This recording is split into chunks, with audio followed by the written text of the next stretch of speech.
नमस्कार दोस्तों, स्वागत है आपका केजे मोटिवेशन 10 में। आज मैं आपको महाभारत के दौरान हुई कृष्ण और द्रौपदी की बातें बताने वाली हूँ। उम्मीद करती हूँ आपके जीवन में यह बातें काफ़ी सुधार लाएंगी और आप इस कहानी से बहुत कुछ सीखोगे। तो वीडियो के अंत तक बने रहिएगा। तो चलिए शुरू करते हैं महाभारत की एक और कहानी।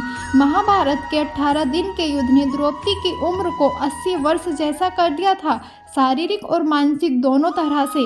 उसकी आंखें मानो किसी खड्डे में धंस गई थीं। उनके नीचे के काले घेरों ने उसके रक्ताभ कपोलों को भी अपनी सीमा में ले लिया था।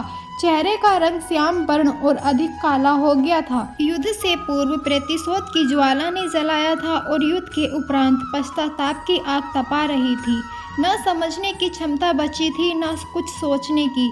कुरुक्षेत्र में चारों ओर लाशों के ढेर थे, जिनके दाह संस्कार के लिए न लोग उपलब्ध थे न साधन। शहर में चारों तरफ विधवाओं का बाहुल्य था।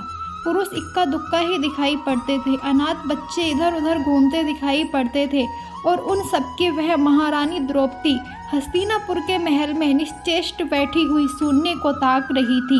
इसी दौरान भगवान श्री कृष्ण कक्ष में दाखिल होते हैं।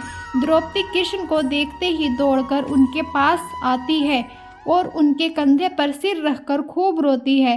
कृष्ण उसके सर को सहलाते हैं और रोने देते हैं। द्रौपदी कृष्ण से पूछती है कि भगवान, ये क्या हो गया? ऐसा तो मैंने नहीं सोचा था। कृष्ण बोले, नियति बहुत क्रूर होती है द्रौपदी, वह हमारे सोचने के अनुरूप नहीं चलती, हमारे कर्मों के परिणामों में बदल देती है। तुम प्रतिशोध लेना चाहती थी और तुम सफल हुई।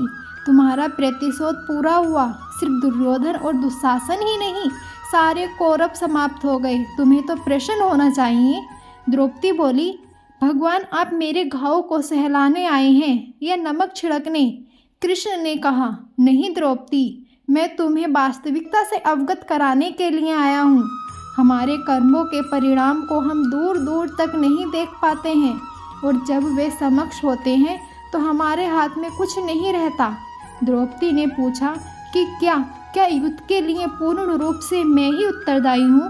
कृष्ण बोले, नहीं द्रौपदी, तुम स्वयं को इतना महत्वपूर्ण मत समझो, लेकिन तुम अपने कर्मों में थोड़ी सी भी दूरदर्शिता रखती तो स्वयं इतना कष्ट कभी नहीं पाती। द्रौपदी ने पूछा कि मैं इस पे क्या कर सकती थी? तो कृष्ण ने उत्तर दिया कि जब तुम्हारा स्वयंवर हुआ तब तुम कर्ण को अपमानित नहीं करती और उसे प्रतियोगिता में भाग लेने का एक अवसर देती तो शायद परिणाम कुछ और होते।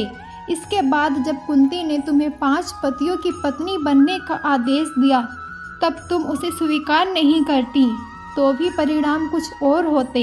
इसके अलावा अगर तुमने अपने महल में दुर्योधन को अपमानित न किया होता तो तुम्हारा चीर हरण नहीं होता, तब भी शायद परिस्थितियाँ कुछ और होती।